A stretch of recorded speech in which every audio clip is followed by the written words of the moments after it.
1 Timóteo capítulo 1, verso 18. Aquele que achou, diga amém.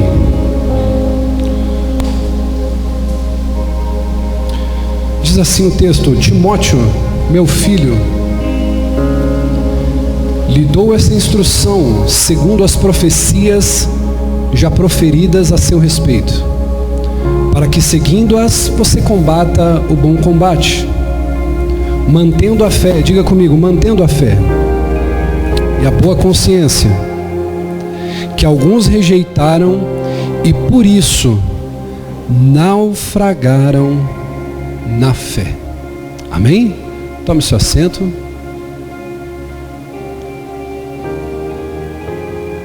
Graças a Deus. Essa carta de Paulo a Timóteo é uma carta pastoral escrita a um jovem pastor. E ele vai, interessante nesse texto, que ele já inicia a sua epístola dizendo assim: Timóteo, meu filho, eu vou te dar uma instrução. Ele vai instruir Timóteo segundo as profecias que já tinham sido ditas ao respeito de Timóteo. E essa palavra de instrução que Paulo vai dar a Timóteo é para que ele possa combater o bom combate. É para que Timóteo ele possa desenvolver o seu ministério, desenvolver o seu chamado. E aí Paulo ainda acrescenta no versículo 19, para que você mantenha a fé, a boa consciência, que alguns rejeitaram. Manter a fé e a boa consciência que alguns rejeitaram. E por rejeitar isso, eles naufragaram na fé. Agora, a figura de linguagem que Paulo utiliza, ela é uma figura de linguagem muito conhecida para os seus contemporâneos da época, porque nos tempos bíblicos a catástrofe mais terrível que poderia haver era um naufrágio. Para que você tenha uma ideia, o naufrágio nos tempos bíblicos ele é comparado a acidentes de trem hoje, é comparado a acidentes de aviões nos nossos dias. Hoje, se uma embarcação ela afunda, já não é uma notícia tão terrível quanto a queda de um avião, quanto o descarrilhamento de um trem. Para você ter uma ideia, alguns dos maiores desastres da história foram os naufrágios. Quem não lembra do icônico Titanic, que afundou, virou filme? Quem não lembra também do RMS da Lusitânia? Esses são grandes naufrágios da história americana que marcaram a história da humanidade. A Bíblia também vai descrever grandes naufrágios que aconteceram nas águas em 1 Reis, capítulo 22, versículo 48, 2 Crônicas, capítulo 20, versículo 37, vai dizer sobre uma grande frota de navios mercantes que foram perdidos em meio ao mar. Então Paulo ele está usando aqui nesse texto uma comparação para que nós tenhamos cuidado para não naufragar na nossa fé, não naufragar na nossa vida com Deus, não fracassar na nossa vida com Deus. Nesse texto, Paulo ele compara essa catástrofe de um naufrágio à vida cristã desperdiçada. Um homem e uma mulher que vem até a igreja, que levanta sua mão, entrega sua vida a Cristo, que se batiza nas águas, que diz ter um encontro com Deus, e ele desperdiça essa sua vida cristã. Paulo está dizendo assim, é comparado a uma embarcação que começou o seu percurso e no meio do caminho naufragou, não deu certo. A palavra traduzida na Bíblia King James, que é uma das que eu costumo utilizar, ela vem de duas palavras gregas, que significa uma grande embarcação ou navio, e significando tomar, levar a um ponto, impelir, partir. Então, a palavra combinada aqui, ela seria nauageu, ou sofrer naufrágio. Então, o que quer dizer isso, esse naufrágio que Paulo ele vai dizer?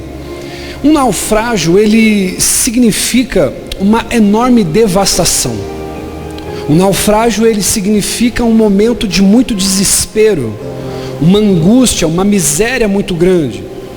Então, dessa mesma forma, a perda de fé e do testemunho honroso de um cristão leva ao mesmo. É quando você vê a vida de um homem, de uma mulher, e aquele cara, ele comete um pecado público, ele perde a honra, ele perde a dignidade. Aquilo é um naufrágio na vida de um homem. Por exemplo, a gente viu recentemente uma reportagem que saiu de um pastor que foi flagrado, apalpando as nádegas da sua amante. Ele foi flagrado, aquilo foi fotografado. Aquele pastor, por mais que se arrependa, por mais que se resolva com a sua esposa, por mais que ele consiga se ajustar e tente continuar o seu ministério, ali para a sua embarcação espiritual foi um naufrágio, porque aquilo causa uma catástrofe, as pessoas olharão com os outros olhos. Agora, Paulo vai nos dizer, em 2 Coríntios capítulo 11, 25, que ele naufragou 3 vezes. Então Paulo, ele entendia muito bem a figura de linguagem que ele estava utilizando para os seus ouvintes, e principalmente para Timóteo. Um desses momentos que ele naufragou foi em Atos 27, quando você for ler depois, você vai perceber que Paulo, ele estava com um prisioneiro, mais 266 prisioneiros, ele era o prisioneiro de número 267. E Lucas vai contar sobre esse naufrágio em meio a um furacão na ilha de Malta. Esse naufrágio, na verdade, estava na providência de Deus. Esse naufrágio era preparado por Deus. Mas a gente vai ver adiante que tem muitos erros e equívocos causados pelos marinheiros que causaram esse desastre. Mas agora eu quero refletir com você uma coisa nessa manhã. Como que acontece esse naufrágio na fé?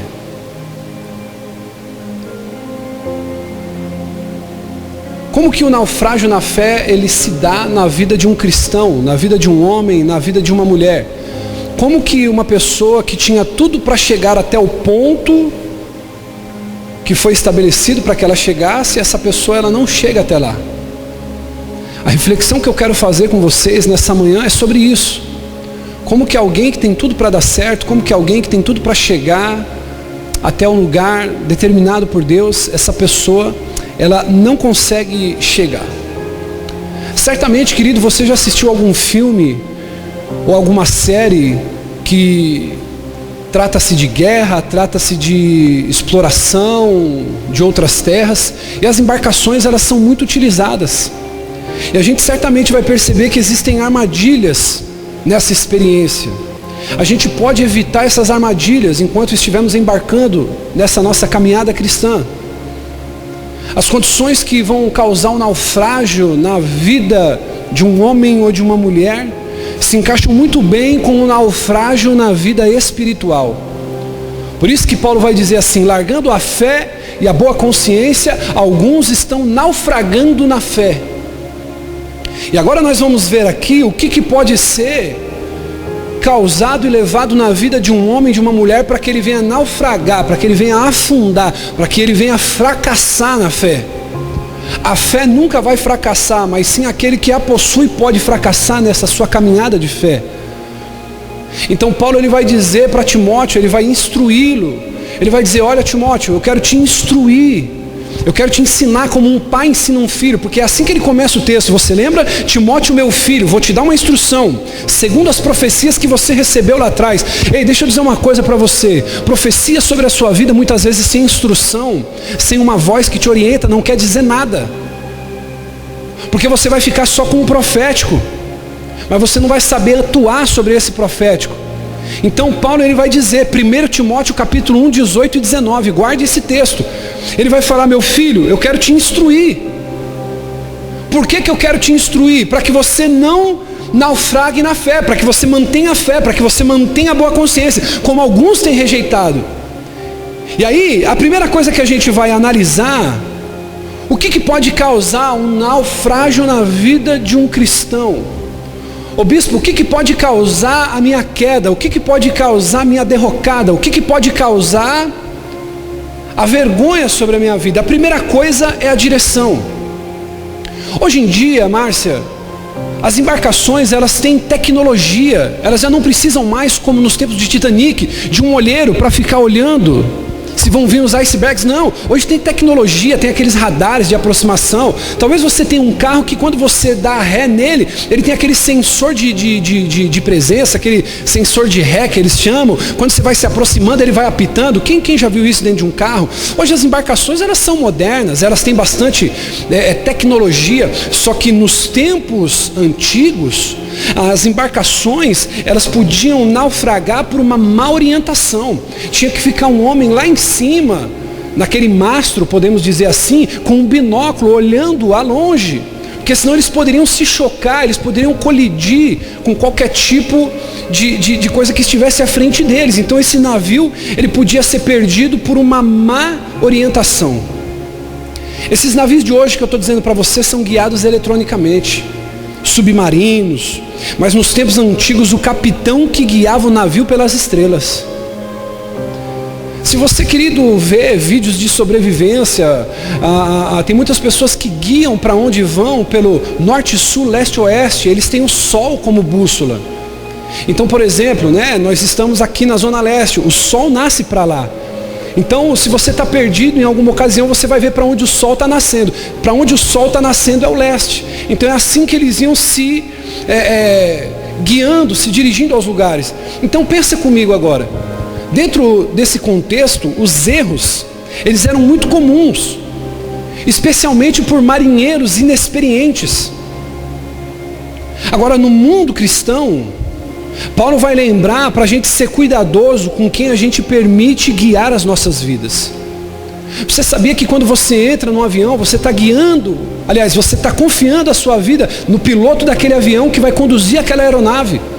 Quando você entra num Uber, você está confiando a sua vida no motorista que vai guiar aquele carro. Quando você entra numa embarcação, você está confiando a sua vida no homem que vai guiar aquela embarcação.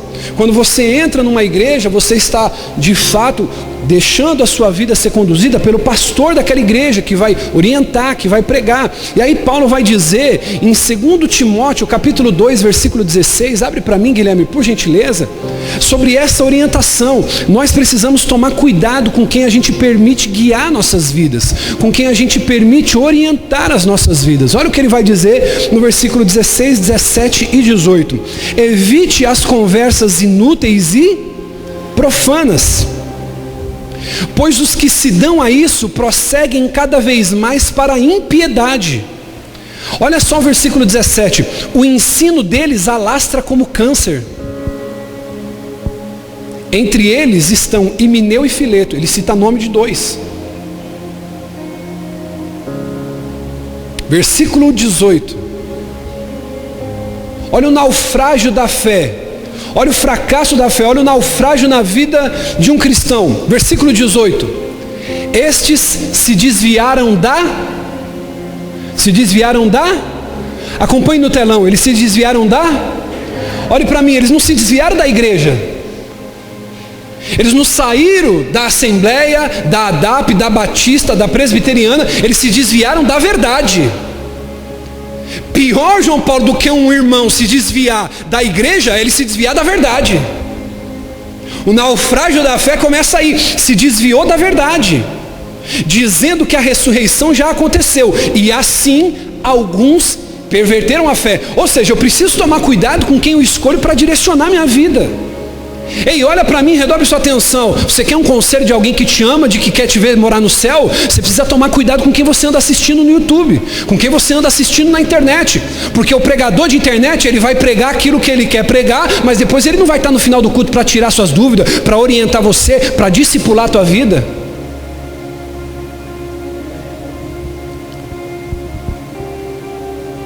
Tem muita gente que diz para mim: bispo, eu amo ver pastor Paulo Júnior pregar, pastor Nicodemos pregar, pastor fulano pregar, pastor Beltrano pregar. É bênção, só que são homens. E muitas vezes ele pode pregar uma teologia tão complexa ao teu coração que ao invés de ser bênção, aquilo perverte a sua fé. Você sabia disso? Eu me lembro a primeira vez que a minha filha comeu feijoada. Foi batata, ela passou mal. O problema estava na feijoada, sim ou não? Claro que não, o problema estava no quê? No estômago dela, de criança. Então, como seu pastor, o seu pastor vai saber dar as doses necessárias para você. Então eu preciso tomar cuidado para não naufragar na fé. Porque a pessoa às vezes ela vem com tanta sede ao pote que ela fala, vou comprar livros, vou fazer, pastor fulano, pastor Beltrano, vou para a conferência, eu vou para o congresso, eu vou fazer. E aí você vai pervertendo a sua fé. Tem que tomar cuidado com isso. Quem aqui conhece, irmão, pessoas que você olhava para a vida dela e falava assim, essa pessoa é um testemunho de um cristão, é um homem bem casado, é uma mulher bem casada, é um cara que frequenta os cultos, é dizimista, é ofertante, trata bem a esposa, tem os problemas dele, mas ele se administra, ele se resolve, ele pede perdão, ela pede perdão para ele, é um cristão bom, mas você vê a fé sendo derrubada por falsas doutrinas. Irmão, deixa eu dizer uma coisa para você, quem dera o nosso maior problema fosse igreja com parede preta e pastor de calça apertada. O nosso maior problema são as doutrinas falsas e sorrateiras que vão se entrando dentro da igreja.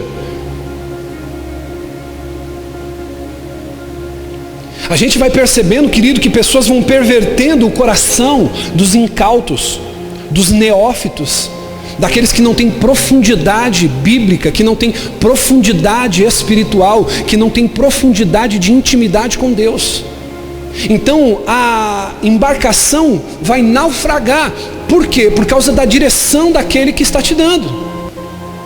Agora preste atenção, irmão, a palavra traduzida nesse verso que nós lemos é anatrepo, que significa subverter ou enfraquecer. Diga comigo, subverter ou enfraquecer.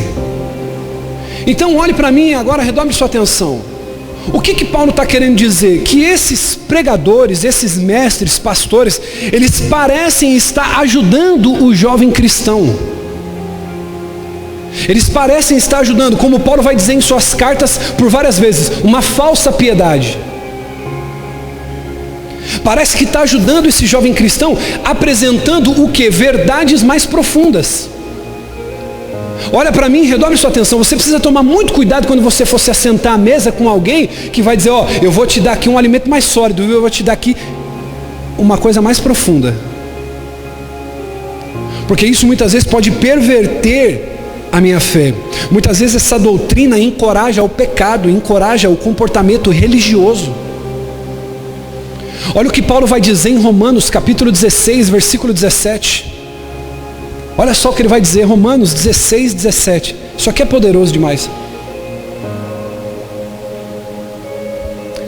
Recomendo-lhes, irmãos, que tomem cuidado com aqueles que causam divisões e colocam obstáculos ao ensino que vocês têm recebido. O que ele vai orientar depois?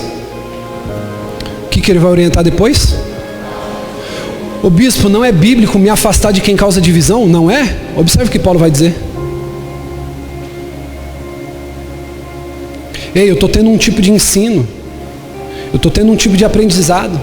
Aí você vai se assentar na roda daqueles cristãos progressistas, cristãos marxistas, cristãos comunistas, cristã feminista, cristão machista. Eu não consigo olhar e...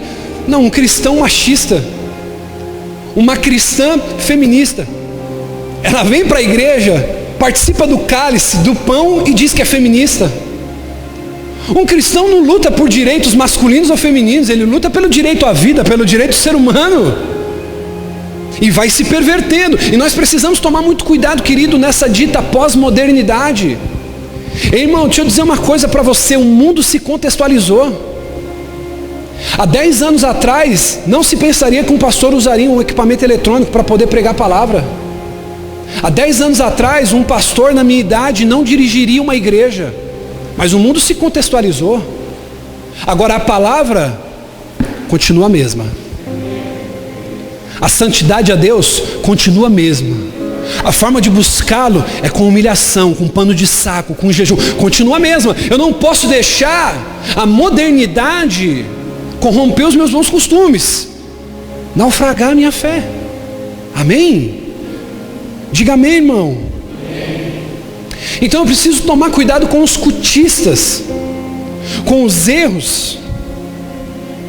de pessoas que querem enganar uma pessoa inocente, um cristão inculto. Porque a minha embarcação ela vai ser norteada pelo quê? Por aquilo que eu ouço.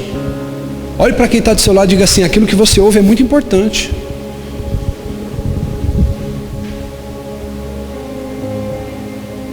Tem pessoas que influenciam a tua vida, você sabia disso?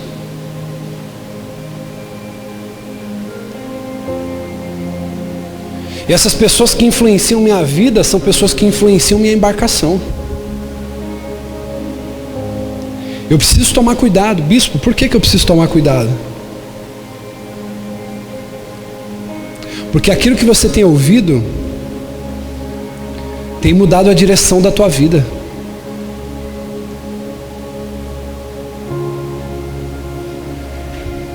Irmãos, de domingo para cá eu recebi 5 testemunhos. Quantos testemunhos? 5. De pessoas que começaram a trabalhar, de pessoas que foram promovidas na empresa, de pessoas que se abriu porta de emprego. Agora você vai perguntar, tem pessoa que fala assim: bispo, tal pessoa sabia que eu estava desempregado, me indicou na empresa, eu nem o currículo mandei entregar. Nós temos vivido cultos, querido, onde o Senhor tem nos avivado, onde o Senhor tem nos despertado. Nós temos caminhado muito por uma questão de obediência estrita a Deus. Ei, só tem uma condição que você não deve obedecer ao seu pastor, e como seu pastor eu vou te ensinar, amém? Você só não deve obedecer ao seu pastor se o seu pastor não estiver obedecendo a Bíblia. Enquanto o seu pastor estiver obedecendo a Bíblia, enquanto o que ele disser para você for bíblico, obedeça o seu pastor, honre o seu pastor, celebre o seu pastor. Agora, a partir do momento, querido, que ele estiver contra a palavra de Deus, desobedeça-o na hora. Agora, esses testemunhos querem dizer o quê? Que essas pessoas que estavam aqui, elas ouviram a palavra e essa palavra mudou a direção de onde elas estavam indo. Irmão, tem vezes que a gente entra no culto desanimado, sim ou não? Tem vezes que a gente entra no culto para baixo, tem vezes que a gente entra para o culto pensando em desistir, tem vezes que a gente vem para o culto, irmão, desanimadinho, pensando que tudo é para os outros e nada é para a gente. Daqui a pouco, irmão, Jesus visita, vem com uma palavra profética, ele usa o pregador, usa a vida do pastor, usa o irmão para te abraçar, para te abençoar, e muda a direção. Você sai forte, sai cheio de Espírito Santo, você vai para aquela entrevista, você vai para aquele problema que você tem familiar, você vai com uma outra percepção, ou seja, você vai fazendo uso da fé. E Deus te dá vitória. Por quê? Porque a direção da embarcação mudou. Você estava querendo ir pelo caminho da contenda, da discussão, da carnalidade. Aí vem uma palavra e pá, essa palavra bate no teu coração e você fala: não, eu vou pelo caminho da restauração, pelo caminho do perdão, pelo caminho da reconciliação. E as coisas mudam, ou seja, você não naufragou. Olha o que Paulo vai dizer, irmão. Paulo, ele diz a Timóteo: procura se apresentar diante de Deus aprovado. Irmão, se as pessoas se esforçassem para ser aprovadas diante de Deus como se esforça para ser aprovado diante do pastor, não ia ter lugar para caber gente no céu. Se esforce para estar diante de Deus aprovado, como um obreiro de que não tenha do que se envergonhar, que maneje bem a palavra da verdade. Ei, irmão, um dos caminhos mais seguros para eu não fracassar na fé é manejar bem a palavra. Irmão, deixa eu dizer uma coisa para você. Se você está conosco aqui congregando, caminhando, buscando a Deus, essa semana, 2 semanas, 1 mês, você não abre a Bíblia, vai para o satanismo, irmão, vai para o ocultismo, irmão, vai para a macumba, sai da igreja, você vai se desviar, você vai ser uma vergonha para o evangelho. Logo, logo, querido, você vai ser mais um motivo de escândalo, porque você professa uma coisa que você não está vivendo. Crente que não lê a Bíblia está brincando de mão dadas com o diabo. A qualquer hora você vai subverter os caminhos do Senhor, perverter, e a sua vida vai ser uma grande catástrofe. Para as pessoas vão olhar e vão dizer: nossa, mas tinha tudo para dar certo. Deixa eu te fazer uma pergunta, irmão. Qual foi a última vez que você pegou na Bíblia para ler?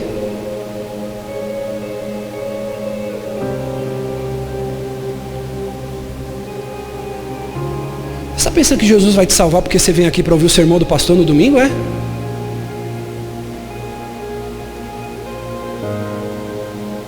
Paulo vai dizer: procura se apresentar diante de Deus aprovado.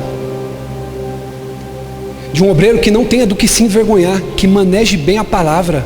Deixa eu te fazer uma pergunta, irmão. O quanto você conhece bem a palavra de Deus?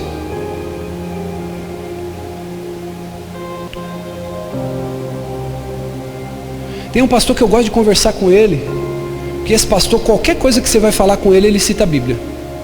Você vai falar, pastor, eu estou triste, ele diz, alegrai-vos no Senhor, outra vez vos digo, alegrai-vos no Senhor. Você vai dizer para ele assim, olha, eu estou ansioso, ele diz assim, lembra de Eclesiastes 3, existe um tempo determinado para todas as coisas, é um tempo de abraçar, é um tempo de deixar de abraçar, é um tempo de estar perto, um tempo de estar longe, tempo de espalhar, tempo de ajuntar, tempo de beijar, tempo de não beijar. Eu preciso manejar a palavra, porque essa palavra é o que vai trazer direção para a minha vida. Eu não posso ficar indo, como vai dizer Tiago, por todo o vento de doutrina. Irmão, deixa eu dizer uma coisa para você. Quem lembra da onda das igrejas em células, das igrejas de encontro com Deus? Eu vim nesse movimento, eu me converti nesse movimento. O encontro com Deus, o encontro é tremendo, tremendo. Irmão, passou. Aí veio a onda das igrejas, worship, parede preta, iluminação, LED, já está passando também agora. Então, se eu for caminhar por todo o vento de doutrina, por tudo que aparece de legal, nós nunca vamos ter fundamento. Diga comigo, fundamento. Nós estávamos no monte, querido, esses dias. Nós estamos num propósito de 7 sexta-feira no monte.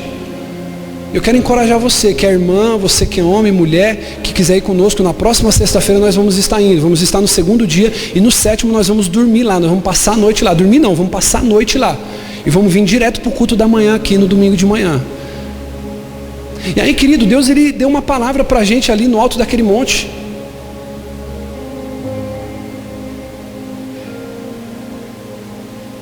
Eu conversando com os irmãos que foram comigo da primeira vez, eu falei assim, a Adapt Church, ela não tem sistema de crescimento, nós não temos um esquema de discipulado, ou temos? Eu não estou sabendo. Nós não temos uma estratégia de ganhar almas, de discipular, nós não temos uma programação, um cronograma, nós não temos. Eu falei, nós abrimos as portas, pregamos a palavra e procuramos tentar viver ela na semana. E Deus tem honrado. Nós não ficamos aqui fazendo reuniões, matutando maneira de, vamos fazer crescer, vamos fazer a coisa dar certo, vamos fazer, não. A gente vem aqui, querido, fazer o quê? Um ajuntamento solene. Adorar a Deus, cantar louvores, adorá-lo. A prioridade do nosso culto é o que, irmão? É o louvor? Amém? A prioridade do nosso culto é o louvor? Amém? A prioridade do nosso culto é a oferta? Amém? A prioridade do nosso culto é o profético, é a revelação, é a profecia? Amém? Qual que é a prioridade do culto da igreja que você congrega, irmão? Nós temos 1h40, 1h50 de culto. 1 hora é para a palavra, 30 minutos para o louvor, 10 minutos ali para a oferta, 15 minutos. Porque é ela que vai mudar a direção da minha embarcação. Segunda coisa que pode fazer o naufrágio na fé de um homem, de uma mulher.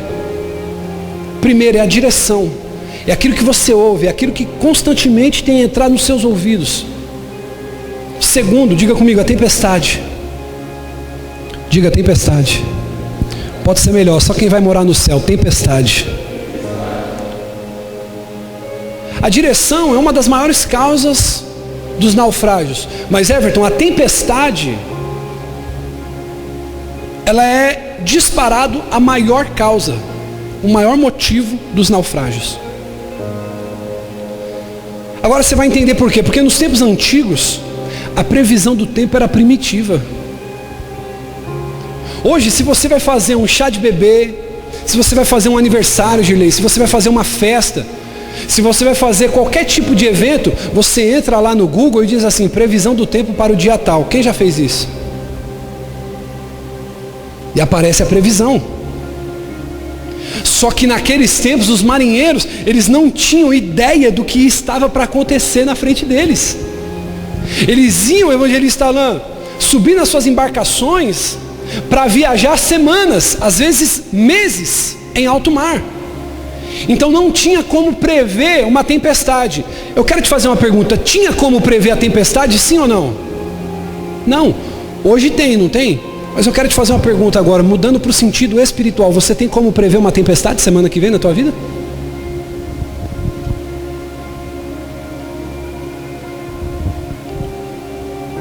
Aqueles homens subiam em suas embarcações, querendo chegar ao destino, mas no meio do caminho eles poderiam encontrar, diga comigo, tempestade. Diga melhor, diga assim, teriam que enfrentar a tempestade. Ou seja, a tempestade estava fora do seu controle. Só que tem uma coisa, mesmo a tempestade estando fora do controle, eles precisavam lutar contra elas. E essa que é a questão. Nós, como cristãos, nunca saberemos, minha irmã, quando a tempestade baterá à nossa porta. Você já parou para perceber? Às vezes você está bem no amor, o casamento está uma bênção. É meu amor para lá, é bebê para cá, é meu dengo para lá, é meu love para cá. Sim ou não?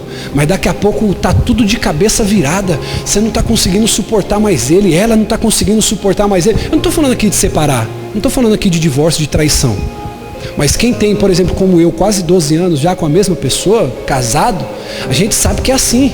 Tem hora que você olha para o lado e fala assim, meu Deus do céu, o que eu fiz da minha vida? Esse estrupício aqui do meu lado, será que eu acertei mesmo? Será que eu não estava na carne quando eu escolhi? E você olha e você não suporta, irmão.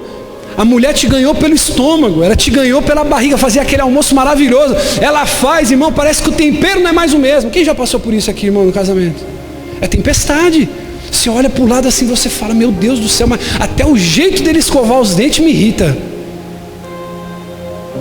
Vocês não passaram por isso não, né? Glória a Deus, né, irmão? Vocês são uma bênção, irmão. Eu queria um casamento desse para a minha vida. Você olha para o lado assim, irmão, vai pegar em você, dá choque assim, ó. Quem já passou por isso assim? Você... É uma tempestade. Aí a coisa começa a ficar bem no amor, diga glória. O amor começa a dar certo. Aí o marido é mandado embora, entra o desemprego, entra a crise financeira, entra o problema. Aí os filhos começam a crescer. Aí os filhos começam a dar trabalho, é amigo de escola. A gente está sendo bombardeado por tempestade o tempo inteiro, irmão. Nós não estamos, escute o que eu vou dizer para você. Você quer ser feliz na vida? Entenda que uma hora ou outra você vai passar pela tempestade. Não tem como ter controle sobre isso. Só que nós temos que aprender a lutar. Diga assim, eu preciso aprender a lutar. A gente nunca sabe quando vai entrar numa tempestade espiritual. Mas a gente deve lutar contra essas tempestades, amém, irmão? Como a gente usou no exemplo no começo, lá em Atos 27, quando Paulo vai passar pelo naufrágio, o cristão ele tem que confiar em Deus, que Deus vai livrá-lo, amém? O que aconteceu em Atos 27? 267 presos. Paulo estava para ser julgado em Roma. Ele está na embarcação e eles começam a passar por uma rigorosa, diga comigo, rigorosa tempestade. É aquela tempestade que te machuca. Só que Paulo era um homem de Deus, e a Bíblia vai dizer que um anjo do Senhor apareceu a Paulo e diz assim, ei, essa tempestade ela vai castigar, ela vai bagunçar tudo, mas ninguém vai se perder. Ô glória! Oh glória! Eu preciso, querido, entender que no meio da tempestade o anjo do Senhor estará comigo, ele vai me livrar, vai ter que se cumprir sobre a minha vida, ou tem algo errado. 1000 vão cair ao teu lado, 10.000 à tua direita, mas você não será atingido. Aleluia! Aleluia! Deus ele vai te proteger no meio dessa tempestade. Agora eu preciso lutar, diga, eu preciso lutar. Eu não posso me entregar, eu estou vendo o problema, irmão. Você quer ver uma das coisas mais terríveis na vida de um ser humano? É a pessoa entrar em um ambiente, ela vê que tem um problema e ela ficar anestesiada. Está tudo dando errado. Não, então é assim mesmo. Não tem como mudar. Eu preciso lutar. Essa crise no casamento, ela vai passar. Essa crise espiritual, ela vai passar. Deus estará contigo. As coisas vão melhorar. Não vai durar para sempre. Amém? Irmão, quem gosta de feijoada aqui? Diga aleluia. Quem gosta de uma Coca-Cola gelada, irmão? Diga glória. Quem gosta, irmão, de um sorvete top de linha? Diga amém. Não tem criança aqui, só os casados. Quem aqui é casado? Diga amém. Quem é casado aqui, irmão, gosta de um bom sexo? Diga aleluia. Sexo é bom ou não é, irmão? Mas tem gente que pensa que vai casar e só vai viver na cama. Eu conto a vocês que são casados, conta. Se você estivesse visitando a embarcação da tua esposa uma vez por semana, irmão, já está no lucro, está uma bênção. Porque tem momentos que a gente passa no nosso casamento que o sexo ele está em quarto, está em quinto, sim ou não? Você vai precisar do companheirismo, irmãos. Principalmente nós que somos líderes, pessoas que são empresários, pessoas que trabalham por conta. É tanta crise, pressão emocional que o sexo, irmão, às vezes ele vem como aquele escape. Mas muitas vezes o que você precisa é do teu marido, da tua esposa te dar aquele abraço e dizer assim, ó, tá tudo bem, conta comigo.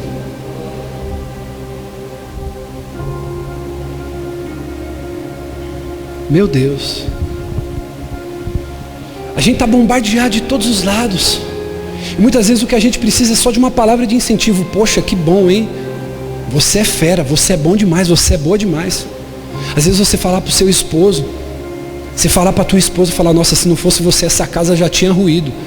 A gente sabe que é Deus em primeiro lugar, mas reconheça o esforço, reconheça o trabalho de quem caminha ao teu lado. Amém?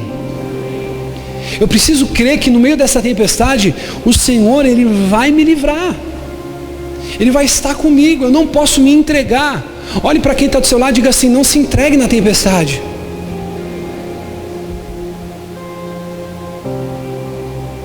Ele não vai te dar um fardo maior do que você pode carregar, irmão. Se você está passando essa crise que você está passando hoje, é porque você pode suportar. Diga amém, eu posso suportar. Posso falar isso aqui, sim ou não? Márcia, é fácil falar que confio em Deus quando minha despensa está cheia, quando minhas contas estão pagas. Sim ou não? Eu quero ver confiar em Deus quando a tempestade financeira bate. Irmãos, quando entramos na pandemia, eu não canso de dizer isso. Foi os tempos onde eu mais profetizei. E foi os tempos onde eu mais acreditei que Deus iria estar conosco. E esteve. Durante a pandemia reformamos a frente da igreja, reformamos os lavatórios. Durante o tempo da pandemia compramos ar-condicionado. Nós temos 5 anos de igreja, irmão. 5 anos de ministério. Nós poderíamos ter comprado no primeiro ano, no segundo ano, no terceiro ano. Foi no tempo da tempestade que Deus falou assim, achei graça, vou abençoar. Os ar-condicionado está lá atrás, está tudo aqui, ó, preparadinho para ser instalado. No meio da tempestade, profetiza para o teu irmão e diga assim, ó, no meio da tempestade, vai ser o melhor momento. Aponta o dedo para ele assim, ó, vai ser o melhor momento. Aponta o dedo na cara dele agora assim, com carinho, mas dedo de profeta. Diga para ele assim, será o melhor momento para você viver milagres. É na tempestade, irmão, que eu vejo o poder do Deus que eu sirvo. Lembra de Daniel, irmão, na cova dos leões? Ele foi ser lançado na cova dos leões. E aí, Daniel? A minha consciência está tranquila com o Deus que eu sirvo. Agora quando você olha para a vida da pessoa, Daniel, lembra quando a gente conversou, que você estava desempregado? Você falou uma coisa para mim que aquilo mexeu comigo, filho. Você falou assim, bispo, meu coração está em paz. Você lembra disso? Bispo, meu coração está em paz. Aí a porta se abriu, não foi? Depois se fechou de novo. Tinham chamado ele para começar a trabalhar. Aí ele ia começar a trabalhar, 2 dias antes de começar a trabalhar, ligaram para ele e falou assim, ó, a sua vaga está cancelada. Aí ele falou para mim a mesma coisa, bispo, meu coração está em paz. Quem sabe o que planta não tem medo da sua colheita. Porque em momentos de crise, momentos de dificuldade, muitos cristãos não oram com fé. Eu posso falar isso aqui? Ele não ora com fé por um milagre financeiro, porque ele sabe que durante o tempo da bonança, ele nunca foi fiel a Deus, nunca dizimou, nunca ofertou. Ele sempre teve um coração avarento. O dinheiro sempre foi o seu senhor. Ele nunca foi senhor do dinheiro, ele sempre foi senhor. O dinheiro sempre foi senhor da pessoa. Então ela nunca dizimou, nunca ofertou. Aí a pessoa ela tem aquela vida financeira bagunçada. Aí quando vem o momento da tempestade, ela fala assim: como que eu vou confiar se eu sempre fui infiel?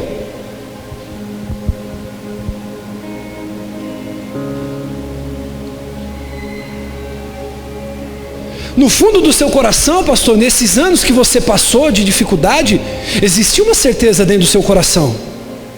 Você falava: eu sei o que eu estou passando, mas eu também sei o Deus que eu sirvo.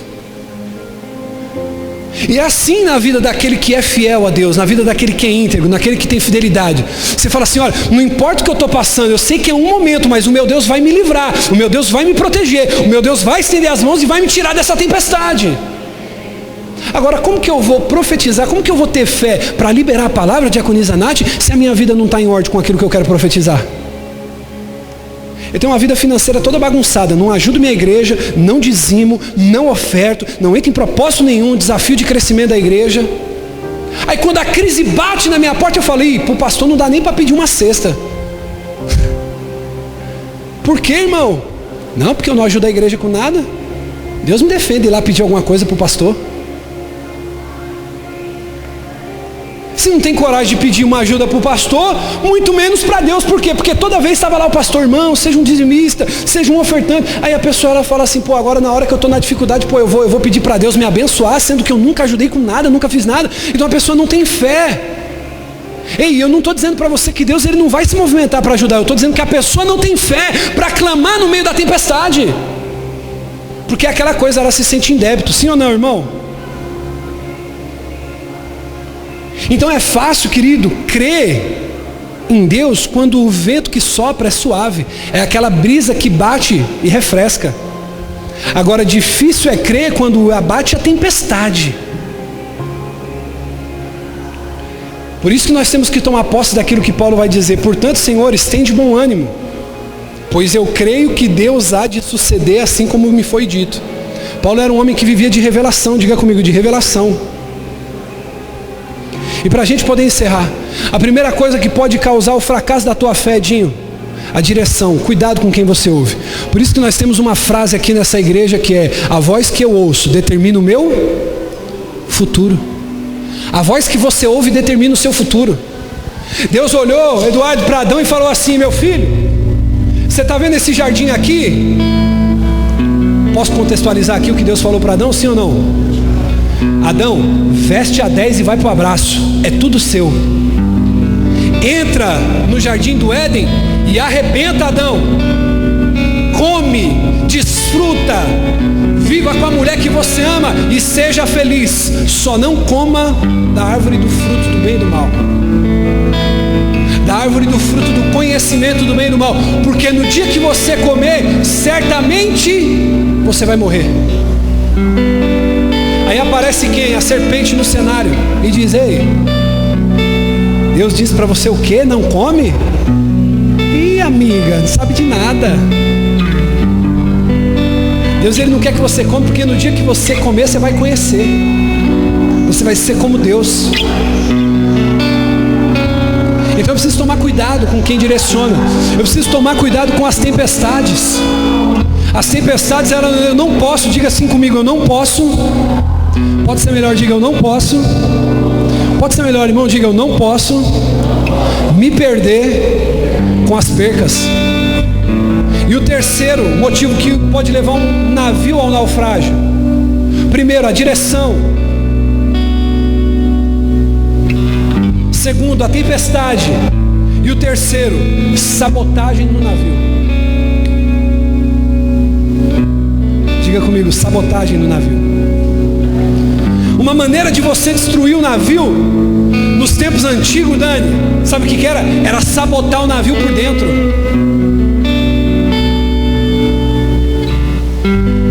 Os membros da tribulação discordavam da liderança do capitão, ou eles temiam por sua morte, na maioria das vezes.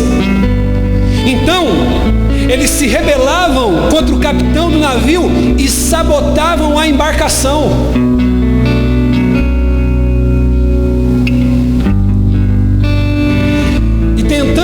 sabotar o navio, eles tomavam o navio e eles restringiam o capitão, ou muitas vezes matavam o capitão do navio.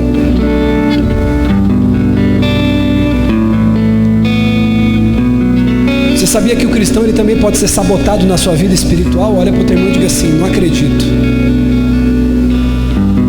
João capítulo 14, versículo 16 e 17 vai dizer que quando nós somos salvos, nós recebemos o Espírito Santo como guia. Jesus ele diz assim: eu subirei, mas eu não os deixarei órfãos, eu deixarei sobre vocês o Espírito Santo, ele os guiará a toda a verdade. Ele os guiará a toda a verdade. Só que olha aqui, posso te dizer uma coisa agora? É como aquele louvor da Lumelpídio: então liberta-me de mim, eu quero ser a tua casa. Quem já ouviu esse louvor, diga amém. Só que quando a gente recebe, meu irmão, o Espírito Santo como guia, a gente não pode esquecer que junto com a natureza espiritual eu tenho uma natureza carnal, pecaminosa. E aí em Romanos capítulo 7, versículo 18, olha o que Paulo vai dizer: sei que nada de bom habita em mim, isto é, na minha carne, porque o bem que desejo fazer, que é o bom, não consigo realizá-lo. Pois o que faço não é o bem que desejo, mas o mal que não quero fazer, esse continuo fazendo. Meu Deus, ora, se faço o que não quero, já não sou eu quem faz, mas o pecado que habita em mim. Assim encontro essa lei que atua em mim: quando eu quero fazer o bem, o mal está comigo. Pois no íntimo do meu ser eu tenho prazer na lei de Deus, mas vejo outra lei atuando nos membros do meu corpo, guerreando contra a lei da minha mente, me tornando prisioneiro da lei do pecado que atua em meus membros. Versículo 24: miserável homem quem sou, quem me libertará do corpo sujeito a essa morte? Ou seja, nós podemos ter uma vida espiritual sabotada também. Pelo quê? Pelo amor ao pecado. E deixa eu dizer uma coisa para você, querido: uma característica marcante, dominante na vida de um homem e de uma mulher de Deus, não é que ele não peca, é que ele não vive na prática do pecado, ele luta. Irmão, deixa eu dizer uma coisa para você. Agora, irmão, é a paulada para terminar de arrebatar. Você anda lendo a Bíblia? Você anda lutando contra o pecado? Você anda fugindo do pecado? O bispo sabe o que é: eu não consigo vencer. Já se entregou, irmão, está repreendido em nome de Jesus. É tempo de se levantar para lutar contra o pecado, irmão. Lutar contra o pecado do adultério, lutar contra o pecado da pornografia, lutar contra o pecado do divórcio, lutar contra o pecado da frieza espiritual. É tempo de se levantar. Não deixe o diabo sabotar a sua embarcação. É tempo de se levantar, diga amém. Irmão, nenhum passageiro embarcaria em um navio que suspeitasse que ele fosse sabotado, sim ou não? Você vai entrar num avião para viajar, para ver os seus parentes lá no interior, se você sabe que tem risco de ter uma bomba naquele avião, irmão, você vai entrar? Eu não vou, eu vou a pé, irmão. Eu vou a pé para Minas Gerais, para Bahia, para onde for, irmão, eu vou a pé. Eu vou de moto, vou de lambreta, vou de jegue. Mas se eu sei que está sabotado o lugar, você vai entrar?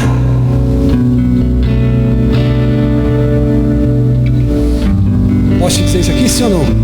Eu não conheço ninguém que entra num relacionamento com Cristo com a intenção de fracassar ou de causar um naufrágio da sua fé. Eu não conheço ninguém que diz assim: eu vou aceitar Cristo para envergonhar o nome dele. Você conhece alguém assim que falou: eu vou entregar minha vida a Jesus para envergonhar o nome dele? Você conhece alguém? Ninguém entra com essa intenção. Mas nós temos um inimigo dentro de nós mesmos. E esse inimigo não é tua esposa, não é o teu patrão, não é o teu pastor, não é alguém que te persegue, não é alguém que puxa o teu tapete. Diga assim: é a minha própria carne. E quando eu sucumbo aos desejos da minha carne, eu estou deixando o sabotador naufragar minha embarcação.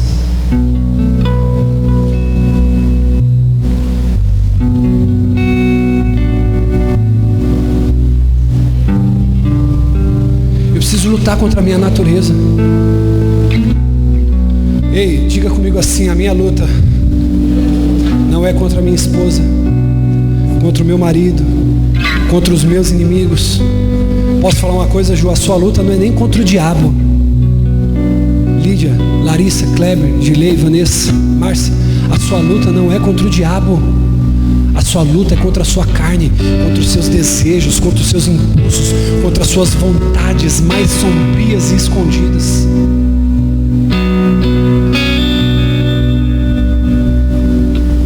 Quando a gente cede aos desejos da carne, a gente causa dano ao nosso lado espiritual. Quanto mais eu cedo a minha carne, mais eu enfraqueço o meu espírito. Ei, deixa eu dizer uma coisa para você. Você tem que parar, querido, de ser um bebê espiritual de 80 quilos, de 70 quilos. Rabi, sabe o que é? Eu estou desanimado na fé porque não me deram oportunidade por causa disso. Não, você tá desanimado na fé por causa da sua carnalidade. A responsabilidade é 100% sua. Você está fraco na fé porque você não ora mais, meu irmão. Você está fraco na fé porque você não lê mais. Você está fraco porque você não jejua mais. Você está fraco porque você não renuncia mais aos prazeres da carne. Meu Deus! Quando eu cedo a carne, irmão, eu causo dano à minha vida espiritual. Eu frustro os planos de Deus para a minha vida. Para encerrar, se coloque de pé. Abre para mim, filho, Gálatas capítulo 5, versículo 16.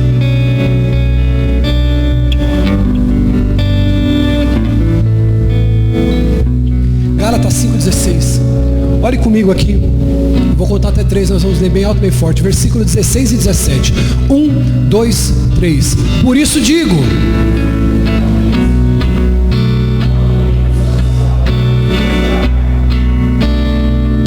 pois a carne deseja o que é contrário ao espírito, e o espírito o que é contrário à carne.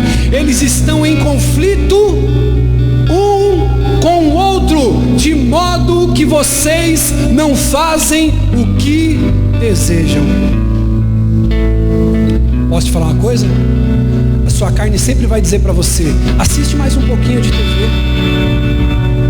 Ei, sua carne sempre vai dizer: mexe mais um pouquinho no Instagram, mexe mais um pouquinho no Facebook, manda uma mensagem no WhatsApp.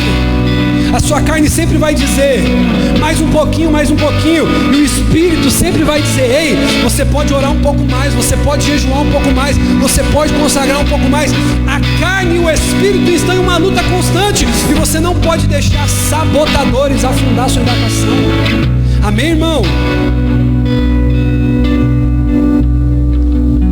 É triste, é realmente muito triste, irmão, quando um cristão cai porque ele permitiu que a sua carne destruísse o seu testemunho. Não tem coisa mais triste na vida de um ser humano, pastor Diego, Daniel, do que quando esse homem, quando essa mulher permite que a sua carne destrua seu testemunho. As pessoas não acreditam mais, as pessoas não veem mais como referência. As pessoas olham e dizem assim: é um cara carnal, é um cara entregue às suas paixões e desejos, ele não tem domínio próprio.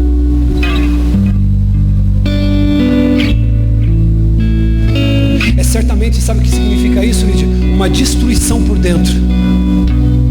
Quando eu permito, querido, que assim como um vírus, um câncer, que consome os órgãos internos de um homem por dentro, o pecado, quando ele não é combatido, quando ele não é lutado, ele vai consumindo, ele vai acabando com o nosso testemunho. As pessoas nos veem como qualquer coisa, menos como pessoas cheias do Espírito Santo.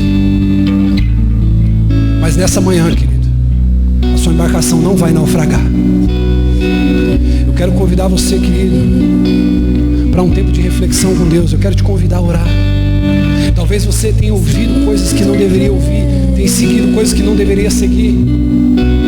Talvez a tempestade tenha tentado naufragar teu casamento, naufragar teu ministério, naufragar tua vida com Deus. Talvez, querido, a sabotagem do pecado tenha tentado naufragar a tua vida, e você precisa lutar. Você precisa fazer como Paulo disse a Timóteo. Eu volto no texto que lemos, 1 Timóteo capítulo 1, versículo 18. Timóteo, meu filho, te dou essa instrução segundo as profecias proferidas a seu respeito, para que seguindo elas você combata o bom combate. Ei, irmão, você ainda está no meio da guerra. Para de pensar que está tudo bem. Ainda existe uma luta para o teu casamento prosperar, ainda existe uma luta para a tua igreja crescer, ainda existe uma luta. Combata o bom combate. Ele vai dizer para que você mantenha a fé e a consciência que alguns rejeitaram e naufragaram na fé. É tempo, querido, de colocar um prumo espiritual. É tempo de alinhar, é tempo de ajustar, é tempo de voltar a temer e tremer diante de Deus. Só quem entende isso, levante a mão.